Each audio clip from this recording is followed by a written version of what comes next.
Bryce Mitchell, a UFC fighter, recently made headlines for all the wrong reasons. He went on his podcast and said some truly awful things. His comments defended Adolf Hitler. He even denied the Holocaust, the historical event where millions of innocent people were murdered.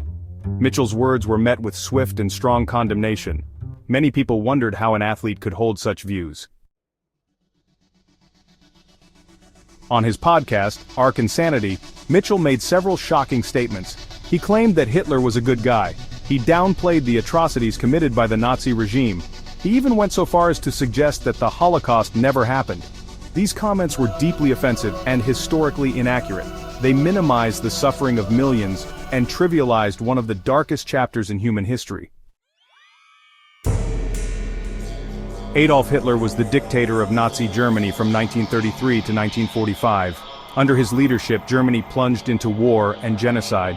Hitler's ideology was based on hatred and racism. He believed in the superiority of the Aryan race and the inferiority of Jews, Roma people, LGBTQ+ individuals, and others he deemed undesirable.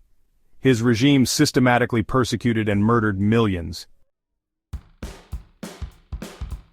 The Holocaust was the systematic state-sponsored persecution and murder of 6 million Jews by the Nazi regime and its collaborators. Jews were targeted for extermination as part of a larger event involving the persecution and murder of millions of other people.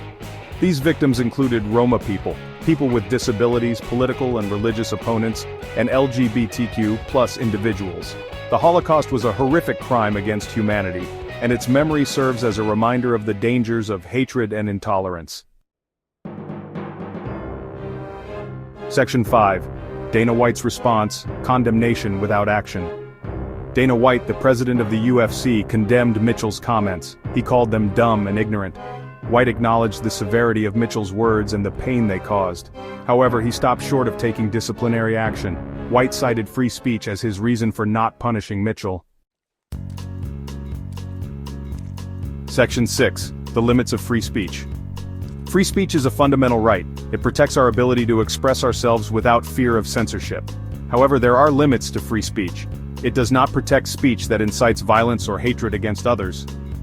Hate speech, which includes Holocaust denial, is not protected by the First Amendment in the United States. Other countries have similar laws. Section 7. A platform for hate? Mitchell's comments sparked a debate about the responsibility of platforms like podcasts and social media. When someone with a large following uses their platform to spread hate speech, it can have a dangerous impact. It can normalize these views and make it seem acceptable to express them. Section 8. The UFC's responsibility. The UFC is a global sports organization. It has a responsibility to promote respect and inclusivity. By not taking action against Mitchell, some argue that the UFC missed an opportunity to take a stand against hate speech. They argue that the organization could have sent a strong message that such views are unacceptable. Section 9. A missed opportunity for education. Instead of simply condemning Mitchell's comments, the UFC could have used this as a teachable moment. They could have mandated sensitivity training for Mitchell and other fighters. They could have partnered with Holocaust education organizations to raise awareness about the dangers of hate speech. By taking a proactive approach, the UFC could have turned a negative situation into an opportunity for positive change.